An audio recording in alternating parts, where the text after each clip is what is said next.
All right, everybody, this is Eric with the Off-Grid Guru here, and this is part 2 of my interview with Alosha. So if you haven't seen part 1 yet, be sure to check that out. In it, Alosha explains to me the principles that he's using to create a cold climate Earthship with a compost reactor that will heat it over the months in which there is no sun in Russia. So his ideas are very interesting, and I had some questions for him. This is the second part, and it is the Q&A, where Alosha is going to pull out his drawings and answer my specific questions about his radical design. But before I do that, let me take the time to properly introduce to you one of the most radical biotextural visionaries alive today. Alosha is a Russian-based eco-architectural visionary who is combining the ideas of the world's most radical thinkers into one design. He's traveled the world studying with a who's who list of architects, natural builders, and permaculturalists. His innovative organic designs are inspired by the work of Gaudi and look like something out of Jacques Fresco's Venus Project. He created an educational platform called the Bio-Veda Academy and has taught over 1,600 students both online and at his hands-on workshops. I first discovered Alosha many years ago when I stumbled upon his YouTube channel, and even for me, someone who is obsessed with this stuff, discovering Alosha was a shock. Not because I thought he was crazy, but because I related with him. It felt like I had stumbled into an alternate version of myself from the future, a version of myself that dared to actually create designs right out of my wildest dreams. That's why I'm very excited to announce that I'm finally going to be meeting with Alosha live on air. Together we're going to sit down and discuss these wild designs and geek out over all things eco-housing. So I don't know what to tell you. If that didn't get you excited for this, then I don't know what will. This guy is someone who I've been waiting to talk to for years, and we're finally sitting down and we're going to get a chance to geek out and be eco housing nerds together. So I'm very excited to spend some time talking with you, Alosha. Yeah, we are. Eric, I have some questions. Yeah, go for it. Here, it's actually 2 pages worth of questions here. So let's start back at the top.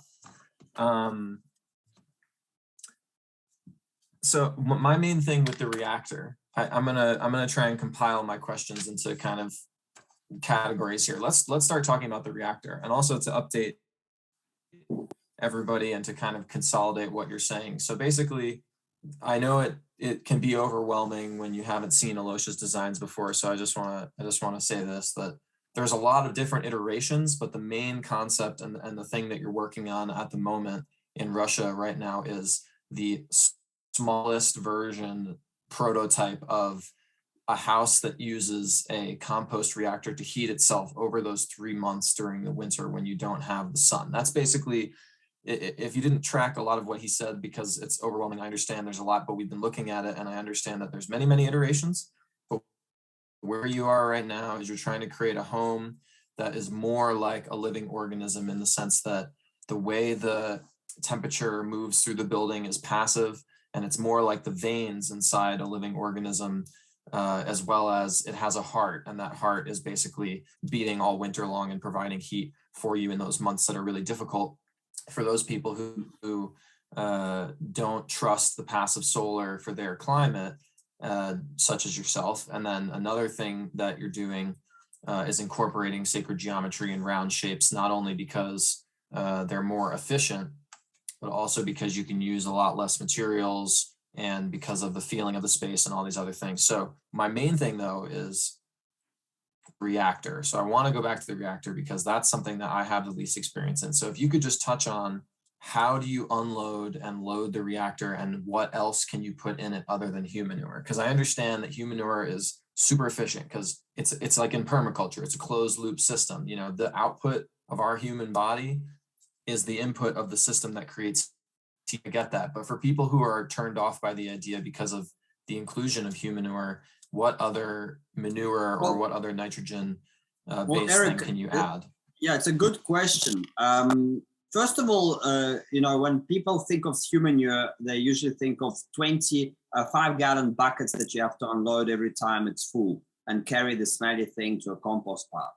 So that's not what I'm talking about. So first of all, if you the human manure will be automatically pumped by the toilet itself in a series of rings with PVC pipes, not PVC, but black HDP pipes 2 inches with lots of holes drilled in. So I'll probably have 3 coils, 1, 2, 3, that will send the human manure pulverized with urine through these holes and disperse it onto the wood chips.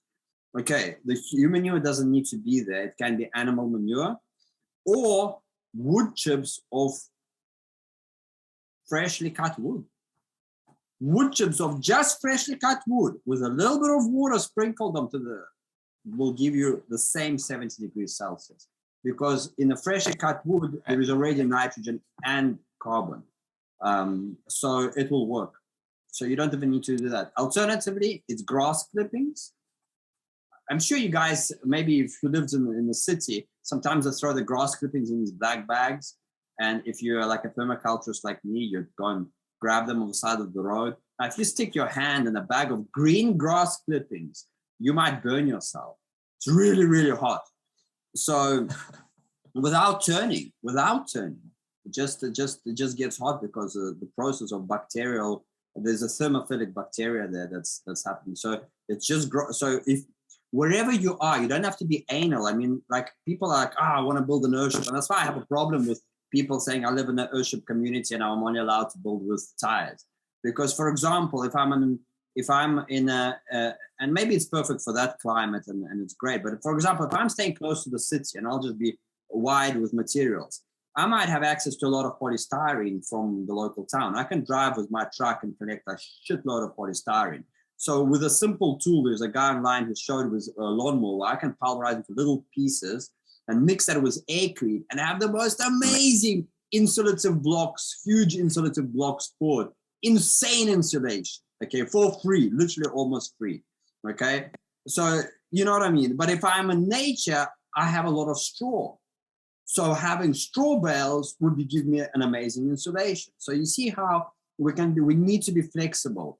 But to go back to your reactor, so if I'm near the city and I can get a lot of grass clippings, I'm doing a lot. And a way to get a lot of grass clippings would be to speak to your local parks. Because when they cut lawn, they have truckloads shipping it and dumping it on a dump, which they have to pay money to do, okay?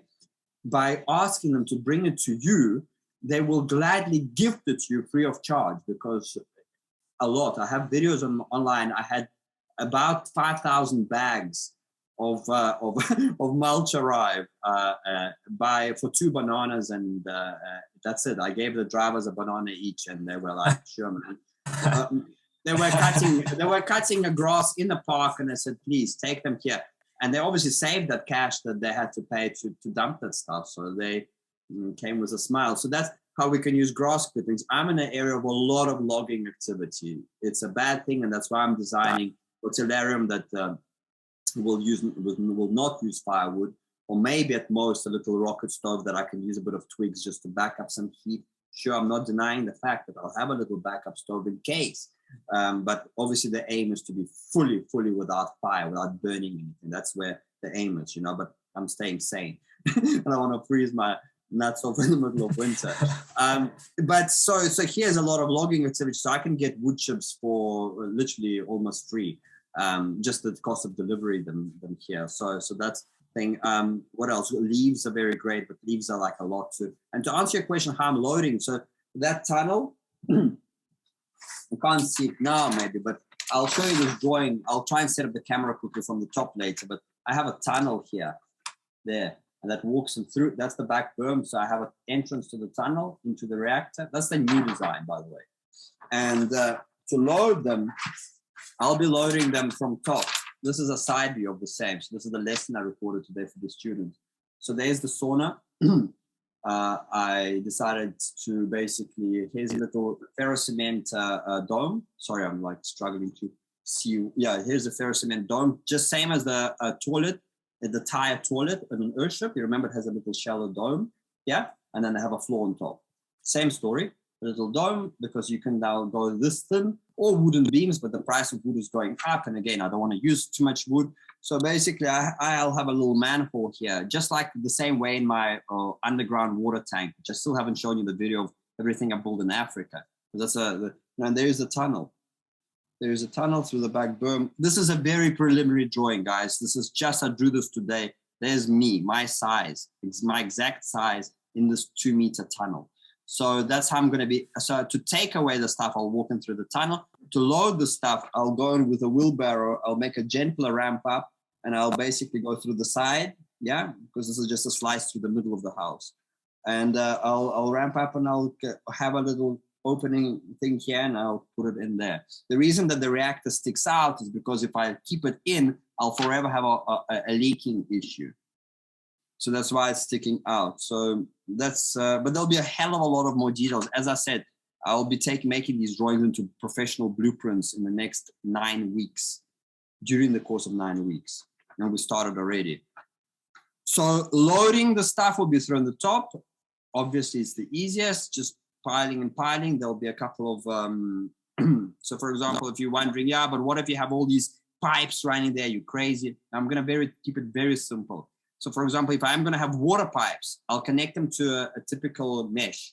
I'll connect all my picks or whatever the water pipes in this mesh. So the mesh will be put around the perimeter of the reactor and around the sauna of the reactor.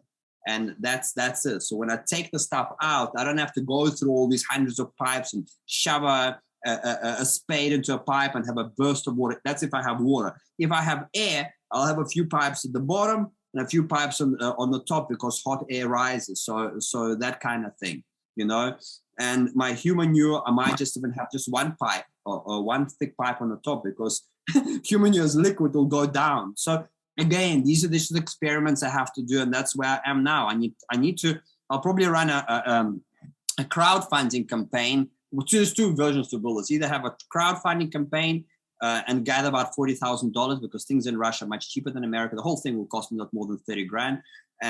Or find a client that I can build it for. And that's what we're doing right now. We're inviting people to Russia to join us in our village with Zoya, and to come over here, and hopefully we can build this for a client. But people will want to see something like this first before I take money from a client, obviously. So, but similar model to Mike Reynolds, a little bit in a way, like a property development. Yeah, let's say it like that.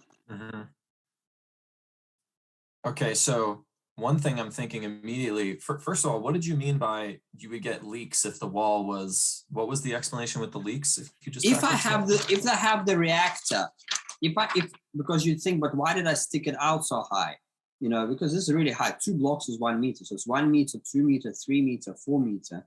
Each block is 3 feet basically. So, you know, so if I have this reactor down in the berm, and you know, I have some plastic flap, like plastic, you know, like an EPDM liner that I can open and close and climb in, I'm going to have forever problems with leaks that are going to be coming in. But that's why I kept it out, because it's much easier to have, like if I have a cup, if I put a saucer in a cup, that's how I'm keeping it waterproof, just by having a saucer in a cup.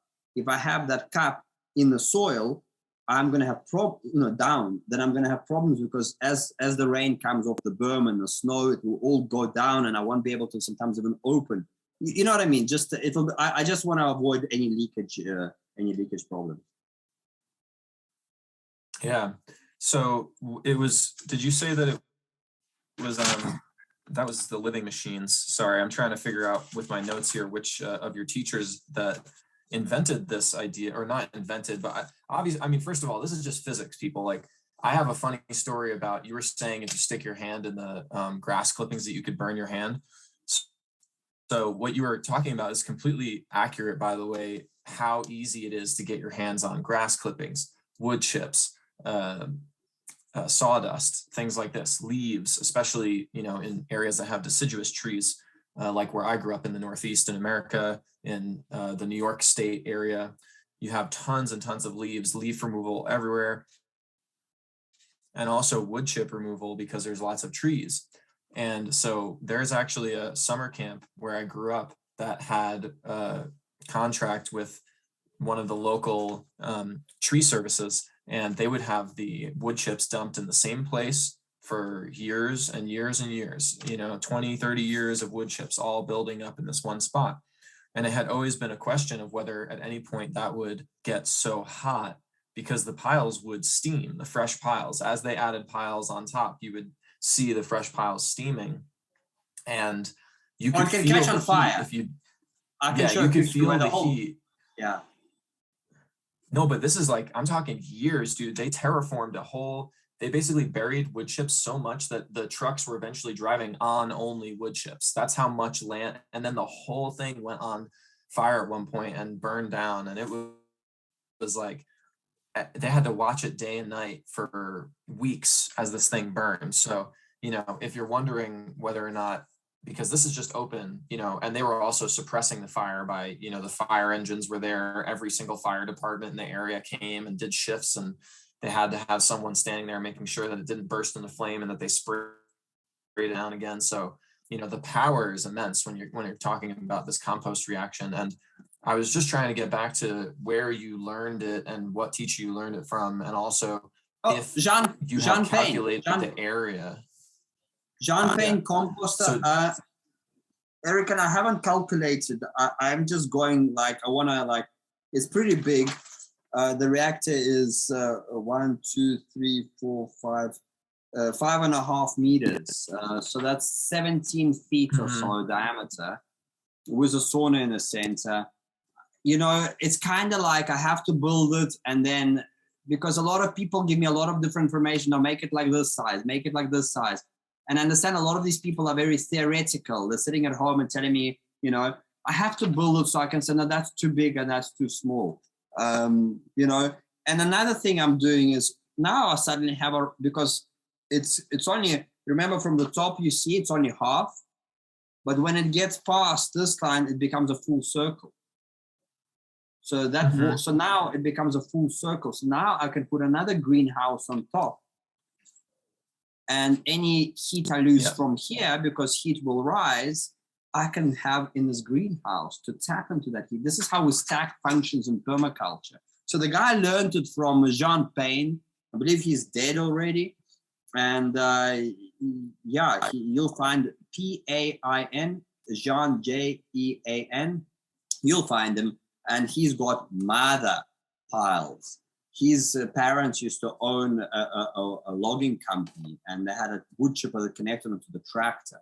So he had infinite supply of the stuff. So he made huge piles. I'd say 40 feet by 40 feet, like, and 30 feet tall. And it made insane. It made biogas inside. It made methane gas that he collected in tractor tubes. And by the way, I have a video on that, how you can do that with Tony. So if you check on my YouTube channel, so how you can collect biogas really easily from an IBC, those square drum tanks, those 250 gallon tanks. You can make a biogas digester and put all excess gas into tractor tubes, old tractor tubes, and they just become big. And then when you want to use them, you have a bit of bricks on top that pushes the weight down, so it squashes them and you can use that gas. Very cool. Low tech. Has to be low tech. The inside tube of the tractor is what you're saying, yeah. Yeah. So I just kind of going off the reactor then. So you were saying that you're going to try to use some IBC tanks in the back of the house to make it inexpensive, not cheap. But the IBC tanks. I already got an answer to your question. Okay. They're gonna implode. They're gonna implode from the weight of the soil. You got it, buddy. Okay, I've thought of that. The mesh of the tank, the square cage, is a perfect starting point to put in a few chicken wire and a few other meshes on top of it. You just ferrocement the whole thing. You just put a 1-inch thick ferrocement. It won't cost you a lot, and that's it. Another way to go cheap, if you have a round tank that's not variable, I don't know where I learned it from, but basically what you do, you know, those like 500 gallon proper round tanks or 1,000 gallon. Okay, if you obviously, when they're empty, they just crush by the soil. So what you do is, as you put your berm up, you use sandy mix around the tank, and you make a cement slurry with cement water. And as you go up, you pour the cement water into this maybe 2 feet around the tank, just a bit of cement water, and then you compact it. And then you go up and you put some more cement water and compact it. That 2 feet around provides a nice, easy, stabilized earth mix that the tank doesn't employ. So here's 2 ways for you to use much cheaper tanks than an Earth, because those variable tanks are very, very, I mean, you'd know the cost. What is one of those like 5,000 gallon tanks cost? Or 2 of them? Or, you know, oh man, actually well, so right now with the supply chain issues, the cost has skyrocketed. I believe they used to be half the price. So they used to be around $1,500, $1,700, and now they're like $3,000 or like $3,500. And you need accessories for them too. Don't forget about that. You know, there is the risers that go, and then there is the cap which comes with it, but the riser is an accessory, and then you have to create the catch and all that. But anyways, you're talking about a lot of money. So yeah, variable tanks now in the current economic landscape have actually become very not ideal. If you're looking to do an inexpensive rainwater catch scenario, those variable tanks are a huge investment, actually, with the sudden 50% increase. Well, would it be 50? No, 100% increase, because they doubled.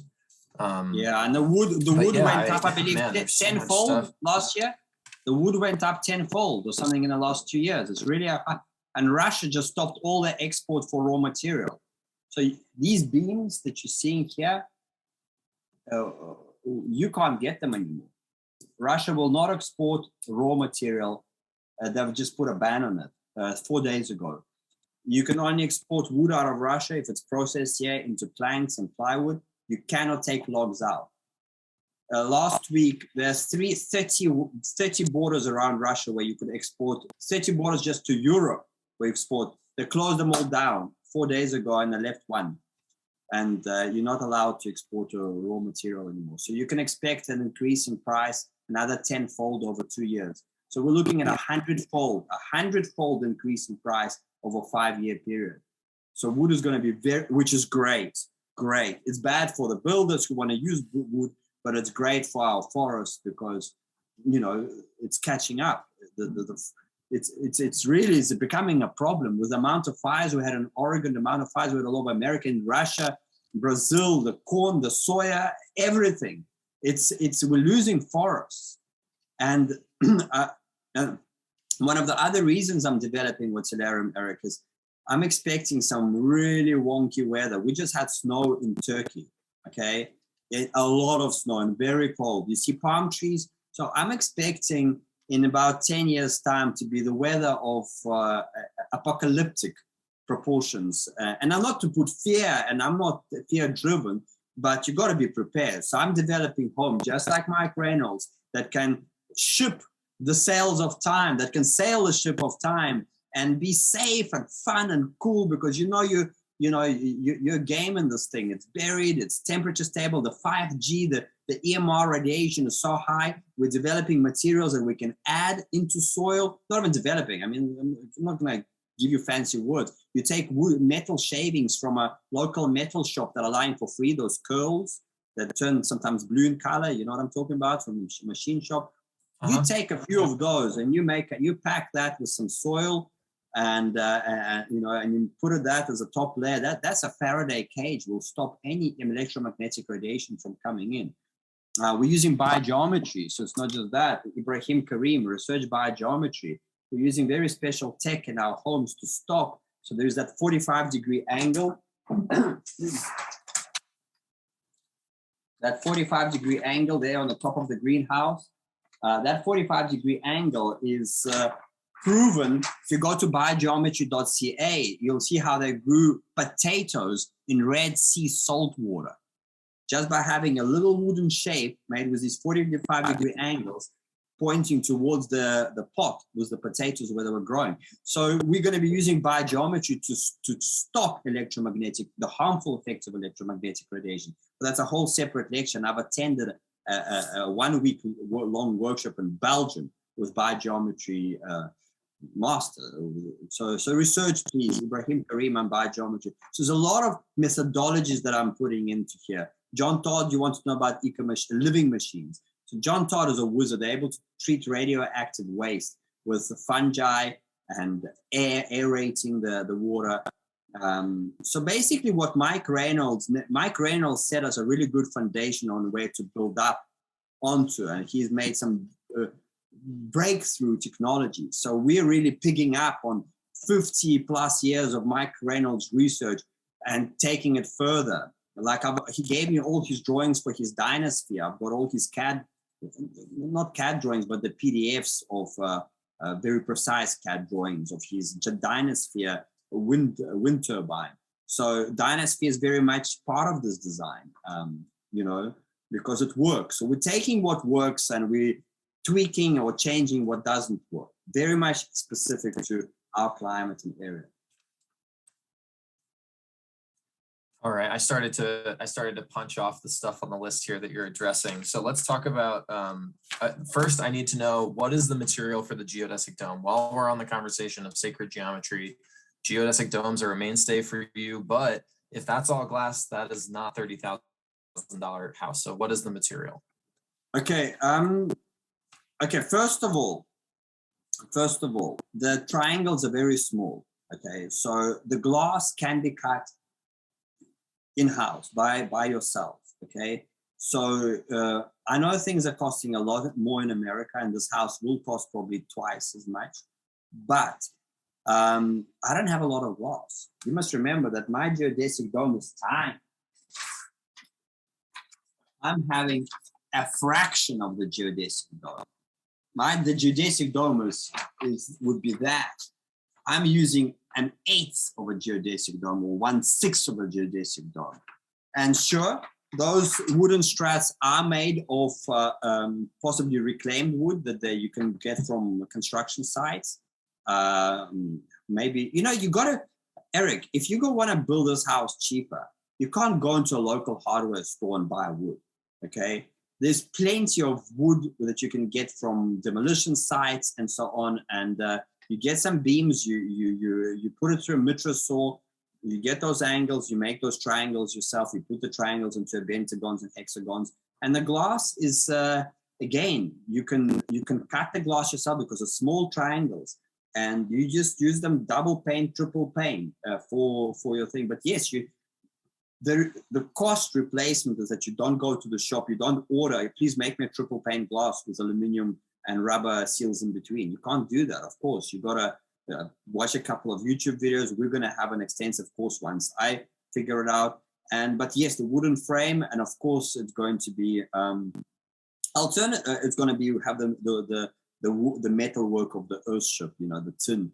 of the Earthship to cover all the wood. Alternatively, if we don't want to have glass, we can have a couple of pieces of glass at the level of the eye.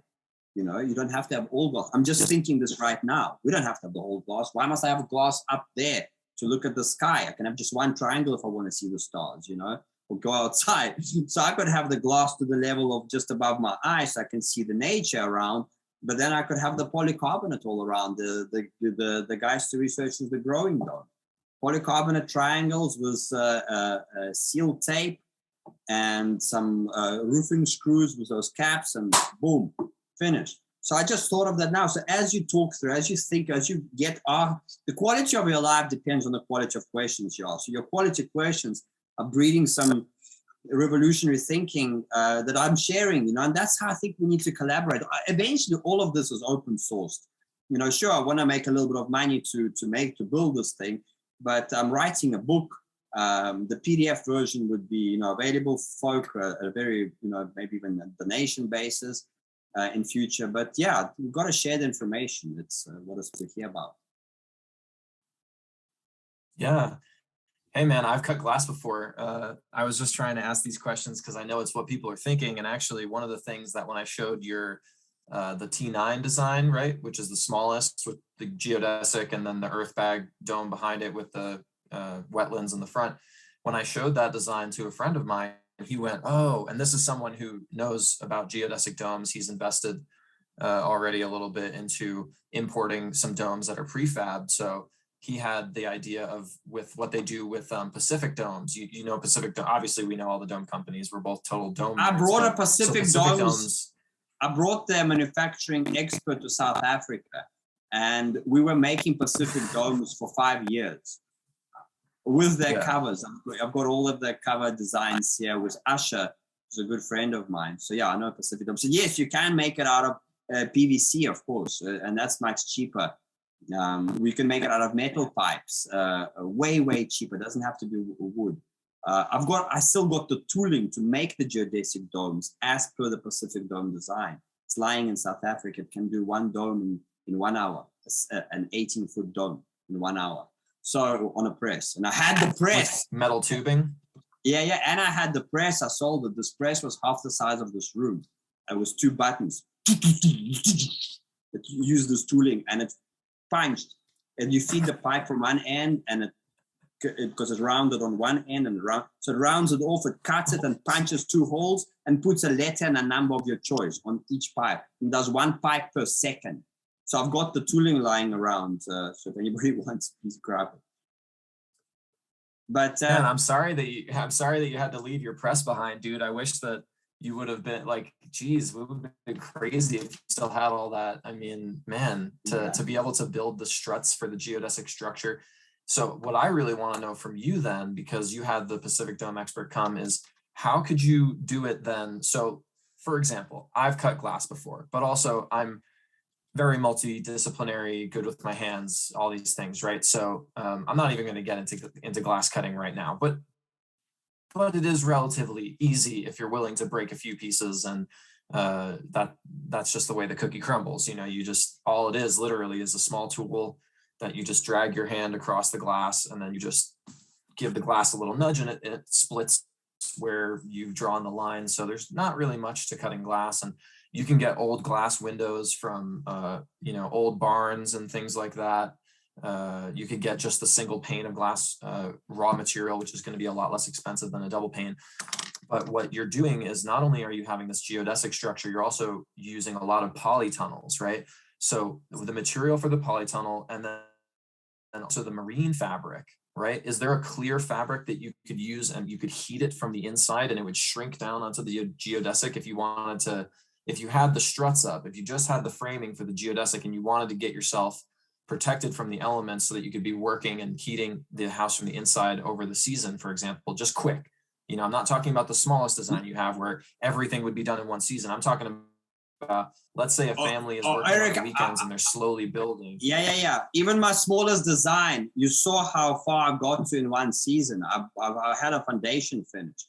So no, you got to make one room. Okay, so I hear what you're saying. Yes, Eric, it's a good question. You very easily you could put you'd buy. Sure, I have stencils now. I've got from Pacific Domes the exact designs on how to cut the PVC to fit it around the dome. But a simple way to do it would be to get some cardboard, to join a whole bunch of cardboard together, run it around your part of the dome, trace it, and then you would it's very rough, but then you would cut that out of PVC that you use a special heat gun that you can actually join them together, or you can sew them together, but sewing clear doesn't work because it rips it, so you have to heat weld it, as actually called. Okay, but there are tools for that. It's just a little roller thing.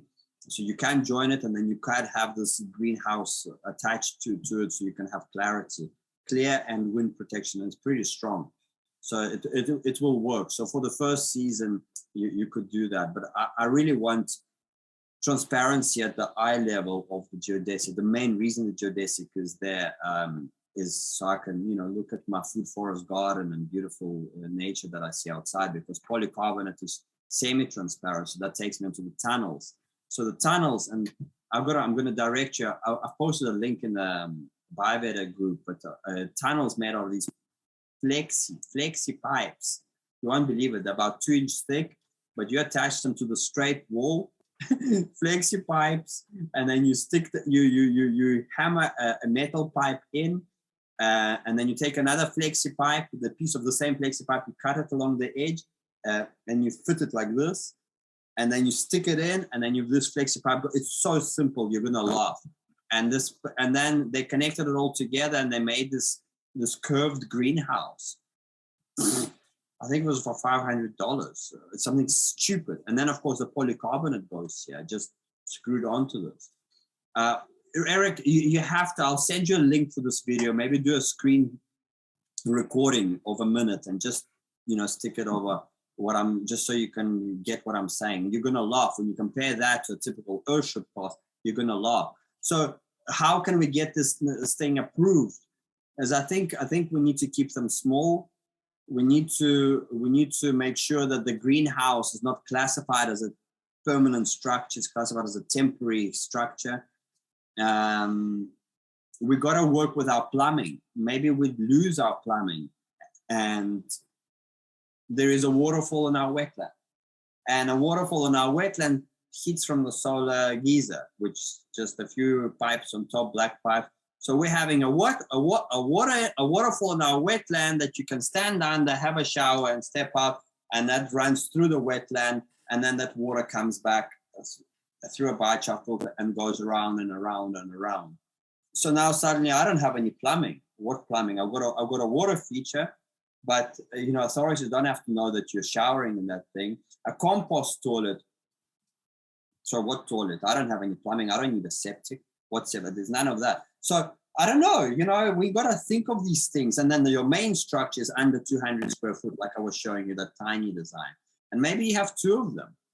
You have one for your wife and one for you, and you have a tunnel. And I don't know, like a little PVC tunnel made of the same fabric of geodesic Pacific Dome. You have a little polytunnel in between, polycarb or in between. And it actually works. You don't have to, you know what I mean? Or you have a bedroom space and you have a studio space. So maybe you have two separate homes, and it's like, well, it's not homes, these are greenhouses. I grow food. Look, I've got another thing I want to play with and incorporate. I want to have these little ferrocement strawberry planters in my walls. So I want to have plants in my walls. Lots of plants, lots of greenery with a little drip irrigation pipe, and have plants everywhere. So when they walk in, it's like, what house? Where do you see a house? I've got a freaking jungle here inside my room and in my greenhouse.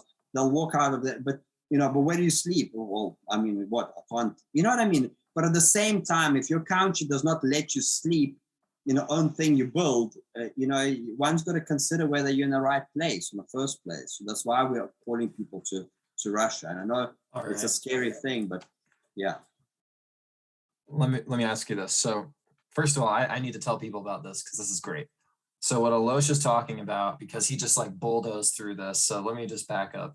What you're talking about is in your greenhouse, you're going to have basically only enough plumbing to create a decorative water feature. And so if for any reason this building were to be inspected, so the concept that we're going with here is that in certain counties in the United States, and depending on your country, you have to check on what the regulations would be.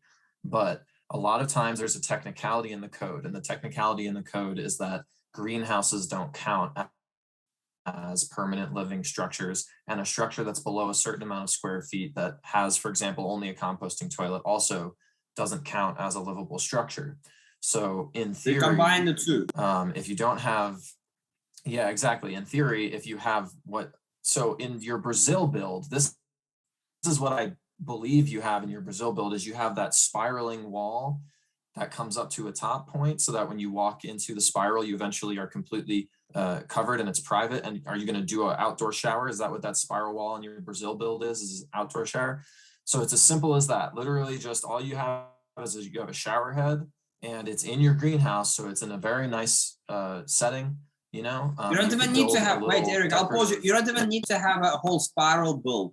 You literally have like a bamboo pipe coming out, okay? And out of the bamboo pipe, there's this waterfall that goes down. When an inspector comes in, God forbid they see a shower head.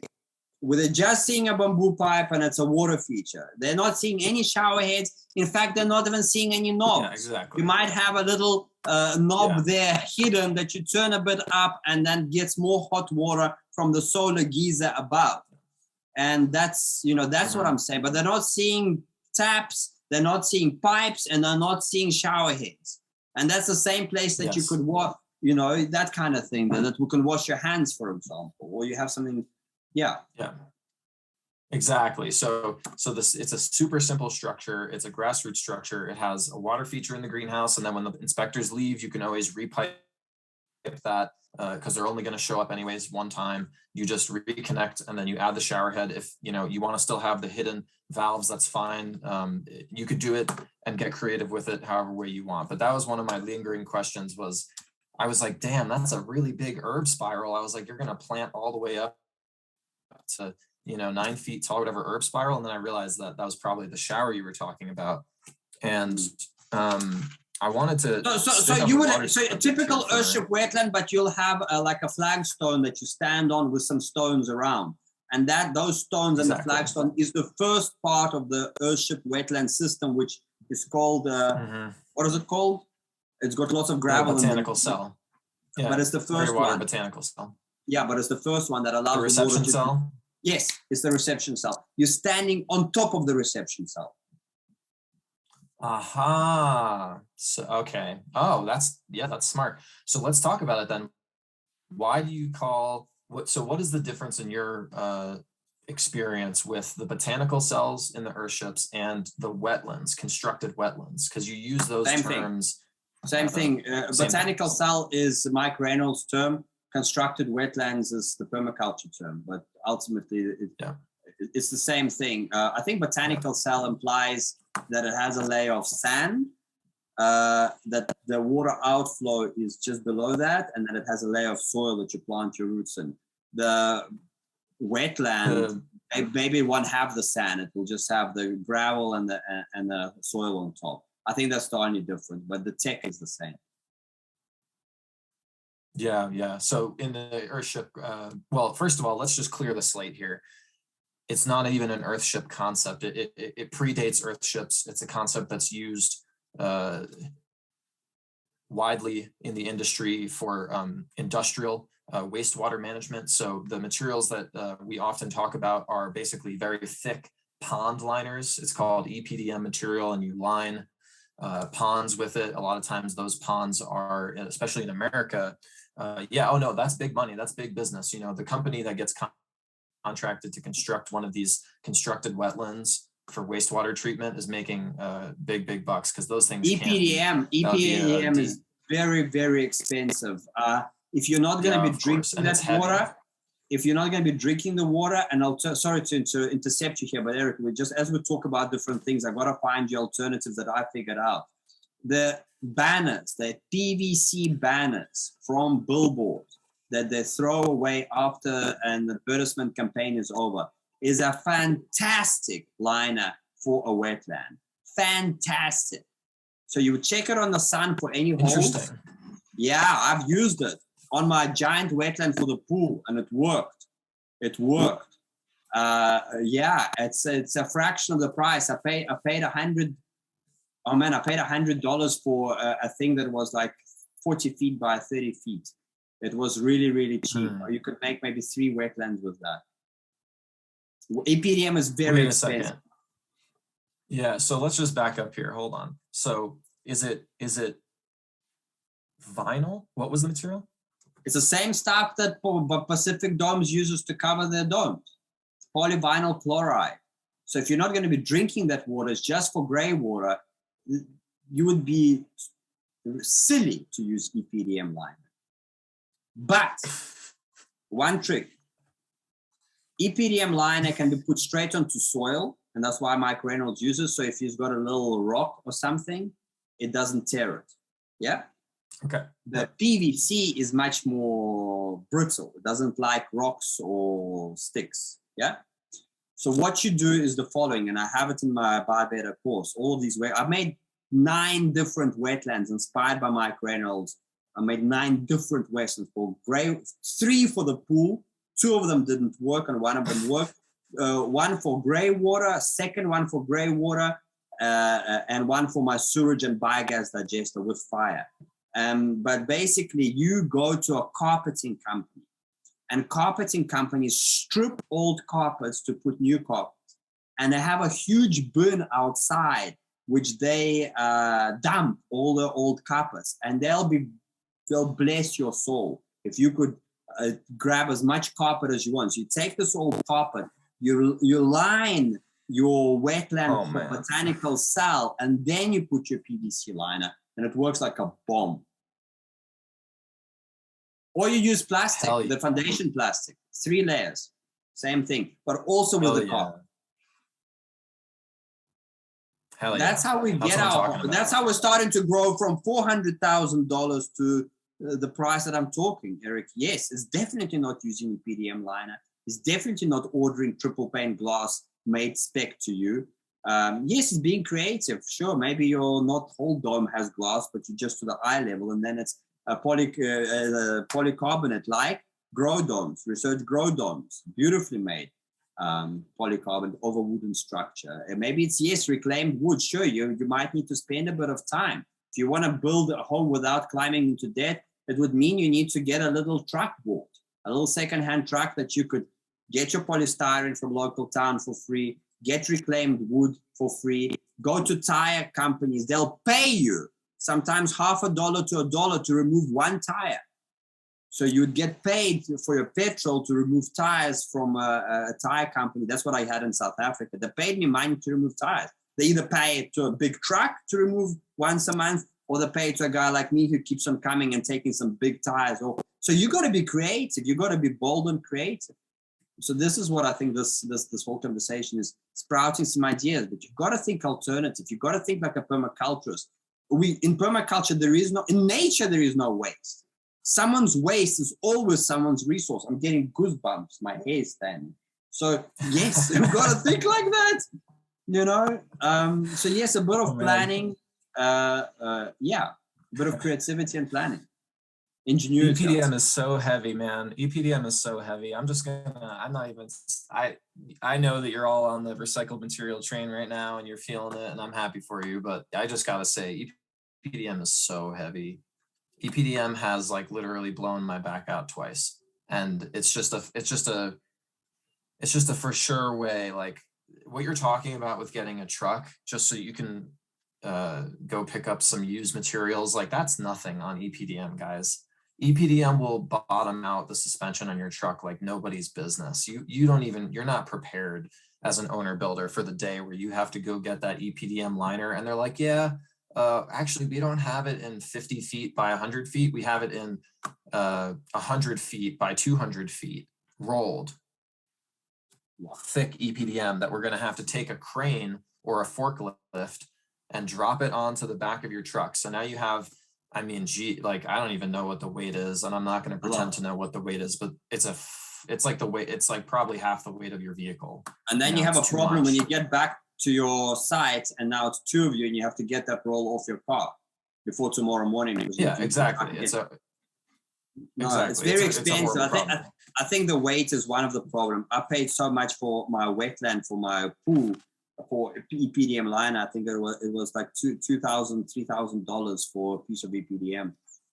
It's very, very, very, very, very, very expensive and unnecessary so for gray and black water. Stupendously, ridiculously unnecessary so.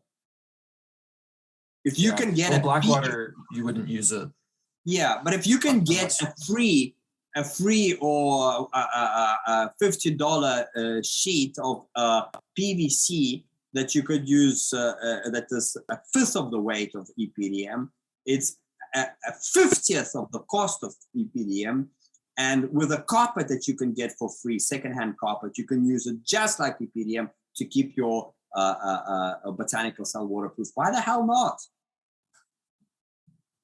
And here's the thing too, everybody, like we're not saying that, we're talking about getting out of debt. That's a huge life change. You're going to be saving so much money after even if the PVC is just the first step, because you want to have a planter cell in your house. Like the entire point of moving out to your land and living, rustically for a little while and saving money so you can build your house is because you want to be living in a house of plants. You want to be living in a natural space, and you want to as a professional, I oftentimes have to tell people not to invest in the planter because of the cost of the EPDM, because of the cost of the entire installation and the plumbing and the detailing.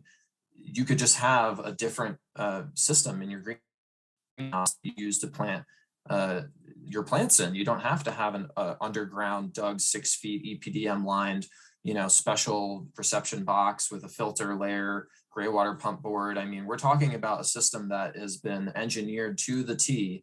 It's very effective. It lasts for a really long time, but the PDC method that you're talking about and other alternatives that I basically usually have to kind of wave on the side, just because even the EPDM cells have been proven to fail over the years. And what can happen is, like you were saying, they don't like rocks, they don't like sticks. Like the roots, I mean, roots are incredible. Roots will grow right through your septic tube that's buried in the ground to get to the affluent water, because it's so nutrient dense, and they will grow right through that EPDM liner if they have an incentive to do that.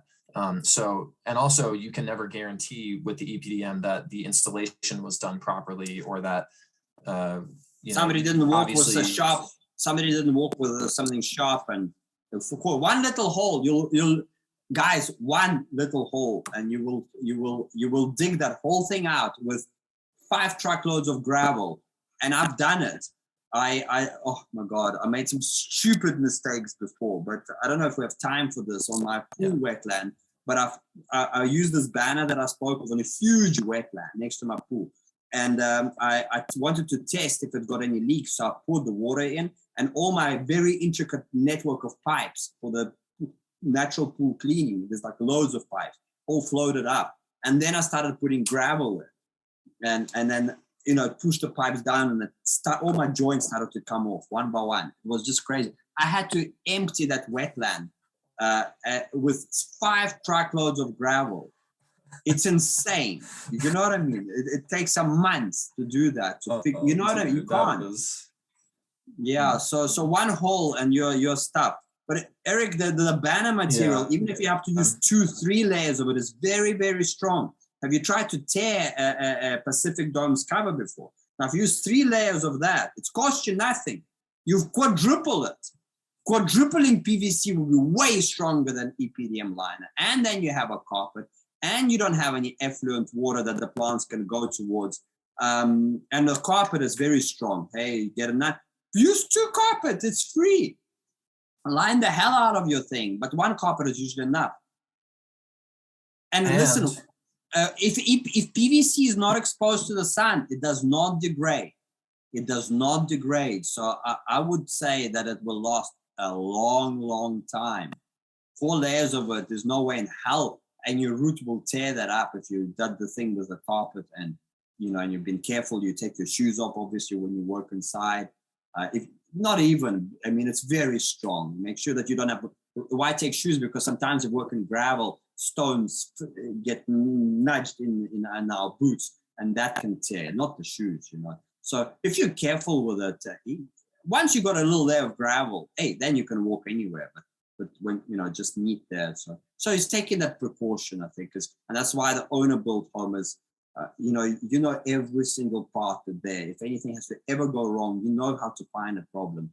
But if somebody else builds your home for 400 grand, the only team to call is the Earthship Biotex to come and fix it, because nobody will even understand how the hell the whole thing works. Very true. Very true. And one of the things that I didn't even understand how it worked, but I do know what you're talking about, is the paraffin wax skylights.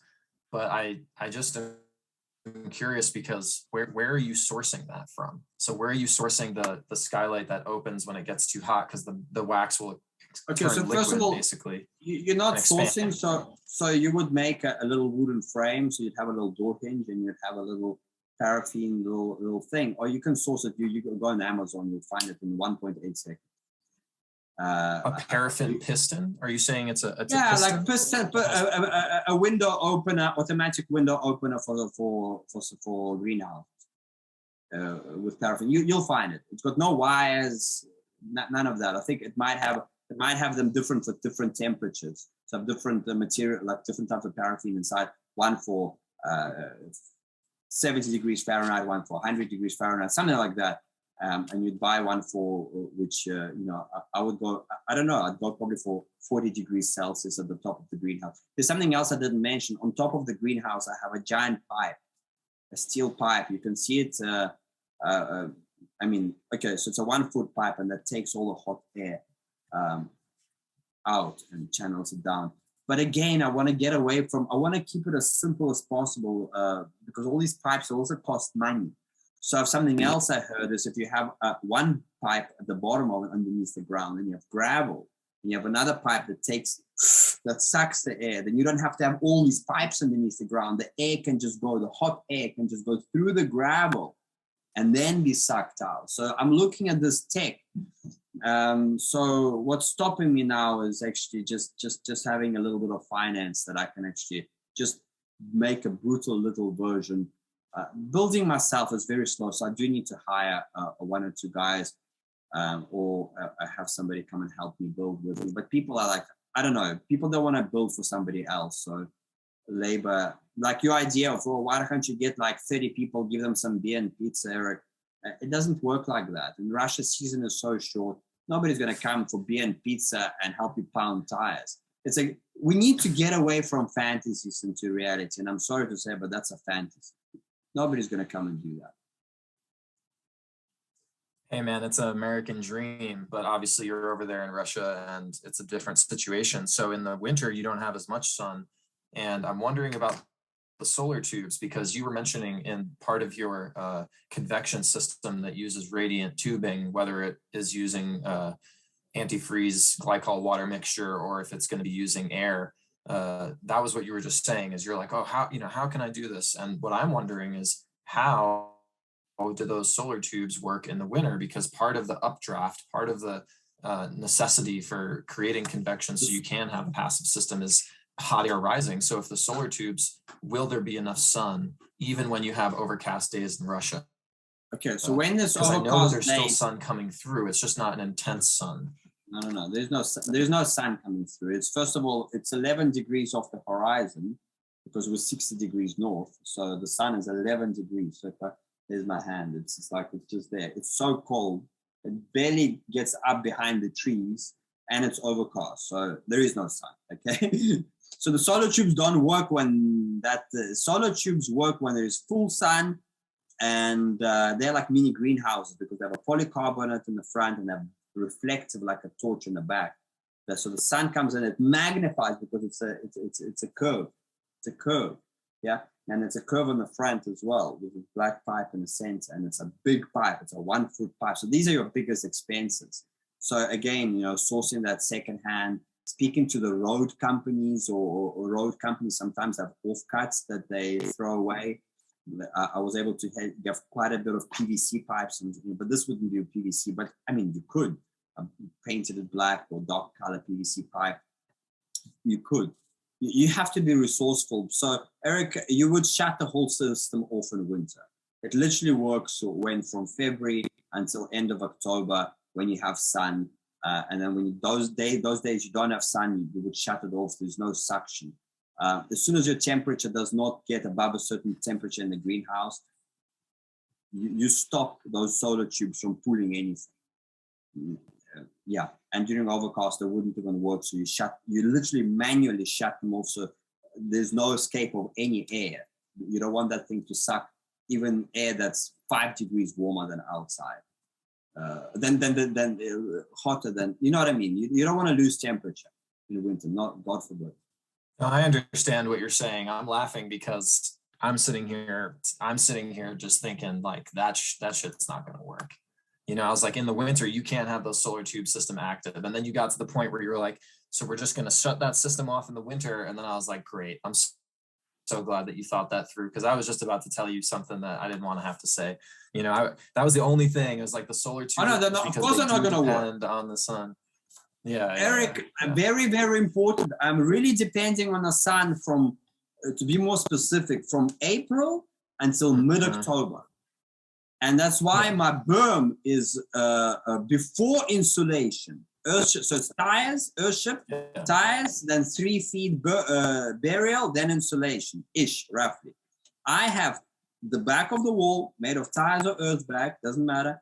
Then 6 to 8 feet of berm, then insulation. Okay, so, and in that berm is all these pipes that you saw, gently placed at slight angle. And that's still a question I have in my mind. How do I bury a pipe that's slightly going up? because, as my excavator buries, you know what I mean? I can't have, so that's some issues I still have questions on. I'm not saying I've got it all, like, this is the stuff and I'm putting it out there. If other guys have better ideas on how to lay pipe, maybe it's more rigid pipe, but rigid pipe is expensive. PVC pipe does not move heat over, because it's like, you know what I mean? That's why Earthship have those metal pipes in there, because it gives off heat fast, or coal, you know what I mean? It's just because metal has a different property. So I myself have questions on some of these things, but this is what I got to. Another change that I possibly will need to make is I might need to insulate. I might need to go straight after my tires, insulation, back wall. I'm talking about back wall. Insulation straight after my tires, then 6 to 8 feet of soil, then more insulation. Why? Because I'm banking so much heat into my berm, so much heat, that I believe that it's going to get very, very hot after 3 months. So by the end of August, I'm expecting this wall to be toasty, which might have its own issues with tires, because if tires are getting heat, they might, so there's other challenges. So that's why I'm going to have insulation. So I don't have my house overheating from the back wall. So you see how laws of physics, I mean, Mike Reynolds said once one of his clients left a typewriter on the inner desk inside the room, the typewriter melted. So we're working with forces of nature. They're very, very powerful.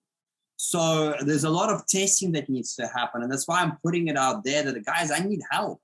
I need help for people to come and build with me together, whether it's in a workshop style that helps a bit of finance to come in for the building materials.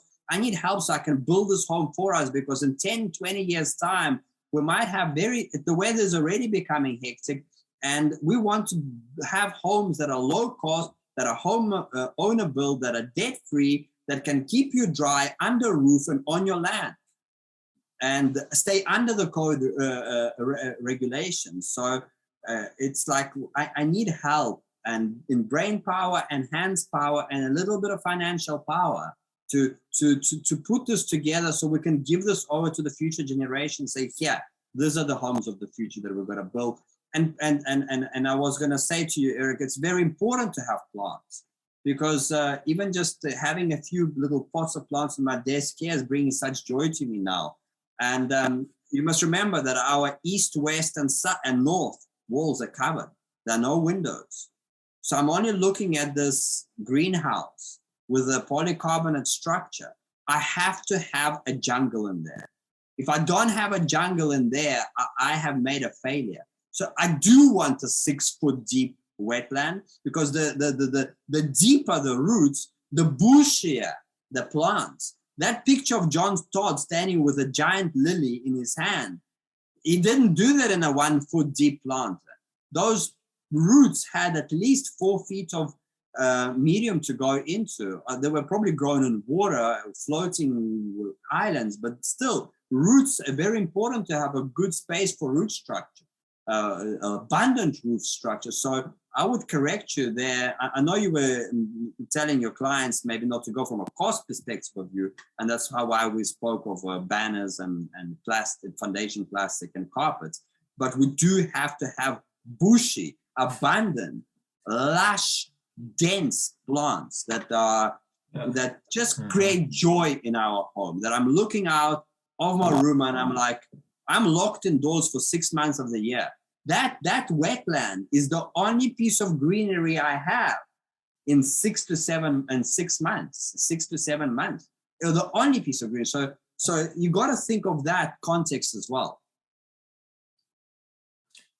It's the most important part for sure. I mean, I want to walk into a house that's a jungle, don't we all? Like, that's the dream, right? And we're trying to make it happen. So I think you made a good pitch for why we should get Alosha some help here and get him the financing he needs, so that, if you guys back his campaign and donate, then we're going to have to come up with some great rewards for them. And I understand why. I'd be very happy to partner with you. Yeah, I would be very happy to partner with you, Eric. If we could develop something that you could come over here, that we could maybe build it together. that you could have some awesome content for your YouTube channel, possibly make some cash. I don't know, It sounds like we need to have a play date, man. We need to have a play date. Let's crowdfund a play date between Alosha and the off-grid guru and make the craziest off-grid house this world has ever seen. That's what it sounds like to me, man. So let's get us building together at some point. Alternatively, it seems like you're the next. Alternatively, the guys could invest into our Bio-Veda course, which is all those domes I've built, the sandbag, the aircrete. I have a great online course. It's very affordable, going for $100.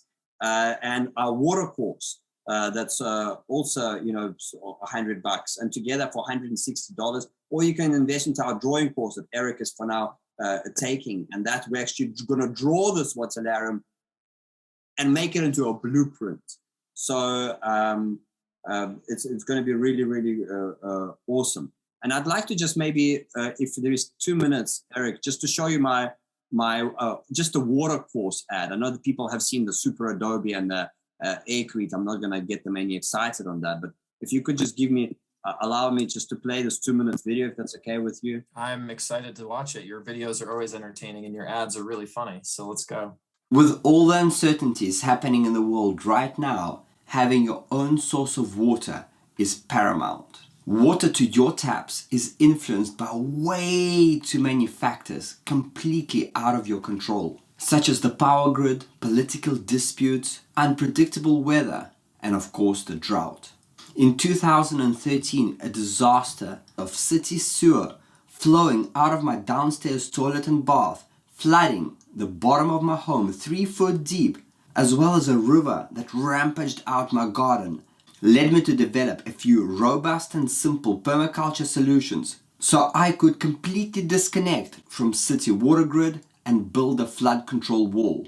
The entire process I've recorded and compiled into a step-by-step guided video class where I cover all the key DIY features that provided our full water autonomy. In our training, you will learn how to harvest rain from roof, hard surfaces, as well as from the ground. For storage of rainwater, we'll build 3 types of reservoirs, as well as a constructed wetland that will naturally purify any pond. Our low-tech and robust biogas system filters all your stored water into really good drinking quality at 75 gallons per day. This replica of an Earthship water organizing module will pressurize all of your water and deliver it to your taps. You'll master the construction of wetlands, allowing you to upcycle all of your wastewater for organic garden irrigation, methane production, and flushing of loos. Our water self-sufficiency training combines some of the best water eco-tech I've learned from masters like Jeff Lawton, Mike Reynolds, Brad Lancaster, John Todd, Josh Kearns, and many others. You'll learn specific projects designed for an off-grid homestead that guarantee you the highest quality water, all built by your very own hands. The projects within our training range in various levels of complexity, and by building this simple gravity-fed shower for $100 all in, you will then be confident to construct a water organizing module for a standard 3-bar pressure hot shower. You do not need any plumbing or building experience, because I take great care to guide you every step of the way. I continually R&D in order to record new lessons whilst refreshing the older ones. I look forward to share the tried and tested water tech with you. Perfect. So you guys could see that, besides the talk and fantasies, there is a lot of thought and practical that's gone to prime me, claiming some of these statements that I made today, and a lot of experience that I've made with these hands and some laborers I managed in South Africa and the workshop I ran around the world. So, all right, everybody, that's it for this video. Next time, Alosha is going to be showing me how he used a virtual reality architecture program to map out the geothermal heating system in the Watsalarium. And this next part is really fun, really wild. It's crazy. And we get to talk about some really interesting stuff, so stay tuned.